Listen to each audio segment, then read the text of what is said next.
ঊনবিংশ শতাব্দীতম রামধনু নাট্যমেলায় আগামী 13 ফেব্রুয়ারি এই গানটি নটি বিনোদিনী নাটকের জন্য সুরারোপিত হয়েছিল। তিনটি নাটক পরে বারবতুতে একই সুরে গাওয়া গানটি খুব জনপ্রিয় হয়েছিল। ডক্টর শান্তনু দাসের সঙ্গে একটি সংগীত চালাচ্ছেন আমাদের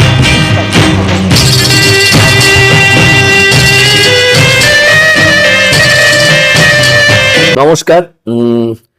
19তম রামধনু নাট্যমেলায় 5 দিনের নাট্যমেলার মূল মঞ্চে 6টি নাটক হবে, আর আমাদের যে প্রাঙ্গণ সেখানে বিভিন্ন রকমের আদার্স অনুষ্ঠান আছে। তো এই মূল মঞ্চের যে 6টি নাটকের মধ্যে 3টে নাটকের নাটককার হচ্ছেন রাকেশ ঘোষ। তো আমি দর্শকদের সামনেই বলছি, রাকেশকে বলেছি যে রাকেশ, এই ফেস্টিভ্যালটা কিন্তু তোর স্পন্সর করা উচিত। এটা রাকেশ নাট্যমেলা, আমাদের রামধনুর থেকে বদলে গিয়ে এরকম এটা যদি হয়ে যায়। তো যাই হোক, সেসব আমাদের দুজনের সম্পর্কের গভীরতা সেটা আলাদাই থাক। তো রাকেশকে আমি যেটা জিজ্ঞেস করবো, রাকেশ, মায়া মৃদঙ্গ, তারপরে চুয়াচন্দন, তারপরে রাধারামকৃষ্ণ, এই যে 3টে নাটক তোর এখানে হবে। 3টে ভিন্ন দল করছে, তার মধ্যে তুই একটা নাটক তোর দলে তুই ডিরেকশন দিচ্ছিস, ঠিক আছে। আমি বলতে চাইছি 3টে নাটকের ইউএসপি কি, কেন লোক দেখতে আসবে? কি তুই যেমন লিখেছিস যে লোকে টিকিট কেটে তোর নাটক দেখতে আসে, লোকে নাটকই কেন দেখবে সেটাই বড় প্রশ্ন। তারপরে তো মানে আমার নাটক কেন দেখবে সেটা সেই আলোচনায় যাচ্ছি না। মানে 3টে নাটকের অন্তর্গত বেশ কয়েকটা মিল আছে। প্রথম মিলটা হচ্ছে যে 3টেই ইতিহাস নির্ভর নাটক এবং 3টেই বাংলার ইতিহাস নির্ভর নাটক। একটা আমাদের 500 বছর আগের বাংলার ইতিহাস চুয়াচন্দন, একটা আমাদের 150 বছর আগের বাংলার ইতিহাস রাধারামকৃষ্ণ, আর একটা আমাদের বাংলার সামাজিক ইতিহাস যেটা হচ্ছে মাত্র এই 60-70 বছরের পুরনো, সেটা মায়া মৃদঙ্গ। কারণ তিনটিতেই 3টি ঐতিহাসিক চরিত্র রয়েছে। একটিতে নিমাই পণ্ডিত এবং তার সংলগ্ন আরো অন্যান্য চরিত্র, মাধব রায়, বিষ্ণুপ্রিয়া, শচী দেবী, এরা। আবার রাধারামকৃষ্ণতেও শ্রীরামকৃষ্ণ, গিরিশচন্দ্র, বিনোদিনী, অমৃতলাল, এরা সবাই রয়েছেন, মথুরবাবু। আর আলকাপে মায়ামৃদঙ্গর ক্ষেত্রেও আলকাপের যিনি সম্রাট যাকে বলা হতো সেই ঝাঁকসু ওস্তাদ, এবং তার সঙ্গে আমাদের সৈয়দ মুস্তাফা সিরাজ বেনামে রয়েছেন সনাতন মাস্টার। এই মানে এটা হচ্ছে একটা প্রাথমিক মিল, অন্তর্গত মিল 3টে। এবং দ্বিতীয় যেটা হচ্ছে যে আমাদের যে সময়টাতে আমরা দাঁড়িয়ে রয়েছি সেই সময় বাঙালি অস্মিতা ভীষণভাবে আহত। এটা আমরা মানতে চাই বা না চাই, নানানভাবে প্রত্যক্ষ এবং পরোক্ষভাবে দেশব্যাপী একটা প্রচেষ্টা চলছে বাঙালি অস্মিতাকে দাবিয়ে দেবার, দমিয়ে দেবার।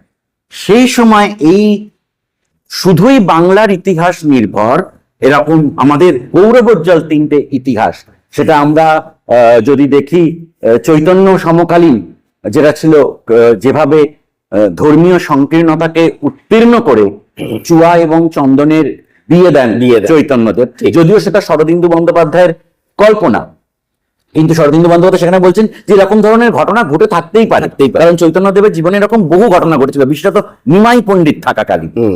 এবং শ্রীরামকৃষ্ণের জীবনেও এই যে ধর্মীয় সংকীর্ণতাকে উত্তীর্ণ করে একজন সামাজিক ভাবে অবহেলিত নটি কিংবা তৃতীয় লিঙ্গের যারা মানুষ তাদের মাথায় হাত রাখা, সেই জায়গাটা শ্রীরামকৃষ্ণের, যে সমস্ত ধর্মীয় সংকীর্ণতাকে পার করে। এবং যদি আমরা আলকাপের দিকে তাকাই, তুমি এখানে অদ্ভুত ভাবে দেখবে হিন্দু মুসলমানের এই ভেদাভেদটাকে সম্পূর্ণ ভুলে গিয়ে একদল শিল্পী কিভাবে একটা শিল্পকে আঁকড়ে ধরে বাঁধছে। সেখানেও কোনো ধর্ম নেই, বড় হয়ে উঠছে শিল্প, কখনো জীবন শিল্প, কখনো জীবন। এইটাই হচ্ছে 3টে নাটকের অন্তর্গত মিল, সেই মিলটা রয়েছে। আর আমার আর একটা জিনিস এটা মনে হচ্ছে, এটা একটা সমাপতন হতে পারে এই 19তম রামধনু নাট্যমেলা। রামধনু শব্দটা নিয়ে আমরা জানি কলকাতাতে রেইনবো প্রাইড ওয়াক হয়, ঠিক, রেইনবো প্রাইড ফেস্টিভ্যাল হয়, ঠিক, এবং সারা বিশ্ব জুড়ে এই অপর যৌনতার মানুষদের LGBTQAI+ এদেরকে নিয়ে যে জায়গাটাকে, সেটাকে আমরা, তাদের ফ্ল্যাগটাই হচ্ছে রামধনু পতাকা, একদম। এবং সেখানে কল্যাণী কলামণ্ডলমের 19 বছর ধরে একটা উৎসব চলছে, তারও নাম রামধনু।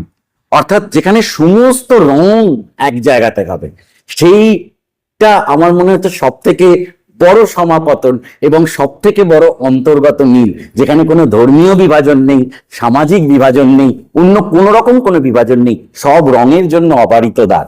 যেখানে অবারিত দ্বার সেখানে তো দর্শককে আসতে হবে। বেশ বেশ, আমরা একটা জিনিস বুঝতে পারছি যে ইতিহাসকে ঘিরে, ইতিহাসকে নিয়ে আজকের মানুষের কাছে পৌঁছানোর, আজকের মানুষের কথা রাকেশ তার এই নাটকের মধ্যে দিয়ে বলেছেন। তো ফলে শুধু ইতিহাস থাকছে না সেখানে, ইতিহাস থেকে ইতিহাসটা যেন আজকের জীবনে আমাদের কাছে জলজ্যান্ত হয়ে উঠছে।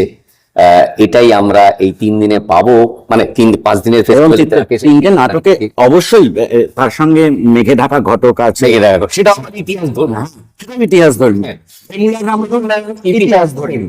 আচ্ছা, সুতরাং এই যে নাটকগুলো রয়েছে, আমি প্রত্যেকটা নাটকই বলছি, এবং মূলত এই 3টি নাটকে আমাদের অতনু একটি নির্দেশক, একটি তুমি শান্তনু দাস, একটাতে আমি নির্দেশক ব্যতিরেকও, কারণ আমার বিশ্বাস করি থার্ড বেল বেজে গেলে আর ডিরেক্টরদের কিছু করার থাকে না। একদম এমন একঝাঁক ব্রিলিয়ান্ট অ্যাক্টার্স রয়েছেন এখানে, সেটা আমাদের মোনালিসা চট্টোপাধ্যায় হন, বা শ্যামাশিস পাহাড়ি, কিংবা সম্পাদাস সরকার, রাজীব বর্ধন, রঞ্জন বোস, আমি প্রত্যেককে, সৌমেন দত্ত, আমাদের অনন্যা দাস, সমরেশ বসু, আমি সবাইকে নিয়েই বলছি, এরা যেটা আমাদেরকে দেবেন দর্শকদেরকে, সেটা দেখবার জন্য আসা উচিত। বিষয় ব্যতিরেকে শুধুমাত্র অভিনয় শৈলীও যদি আমাদের দেখতে হয়, তার জন্য এই 3টি নাটক কেন, তার আগে নীলদার রয়েছে, প্রথম দিনই নীলদা নিবুদি আছে, তারপরে আমাদের ভেমুলার রামায়ণে তো খুব খুব সাম্প্রতিক ইতিহাস একদম সেটা নিয়ে রয়েছে, সেখানেও একদম দলীয় অভিনেতা কাজ করছে, সেটাও অসাধারণ। আমার মনে হয় পুরো উৎসবটাই, শুধু 3টে নয়, আমি আমার ভাগে 50% পড়েছে বলে আমি শুধু 50%-এর ক্রেডিট পাবো এমনটা নয়, যদি 6টা পড়তো আমি সেটাই চেষ্টা করছি 6টা না পড়ুক, আমি ওই জন্য বাকি 3টেরও পাবলিসিটি করে দিচ্ছি, সেগুলোও দেখুন। আমার মনে হয় পুরো উৎসবটা যদি সিজন টিকিট আপনাদের কাছে থাকে, সেটাতে আপনারা লাভবানই হবেন। বেশ, রাকেশের এই কথার সূত্র ধরে, রাকেশের এই কথাটা কতটা ঠিক হলো, রাকেশ মোটামুটি আমার কাছে যা খবর আছে 14-15 ওখানেই থাকছে, ফলে বুঝতেই পারছেন ও তো ডিরেক্টর, ওর বিশেষ কোনো কাজ নেই, ইতিউতি ঘুরে বেড়াবে। ও যা কথাগুলো বললো, অভিনেতারা ভালো এই সব নাটকগুলো খুব ভালো, মিউজিক খুব ভালো, এতগুলো লোকের কথা বললো, যদি সেগুলো ভুল প্রমাণিত হয় আমরা কিন্তু রাকেশকে ধরবো ওই উৎসবের মধ্যে। ফলে আপনারা আসুন 11 থেকে 15 ফেব্রুয়ারি কল্যাণী ঋত্বিক সদনে 19তম রামধনু নাট্যমেলায়। নমস্কার।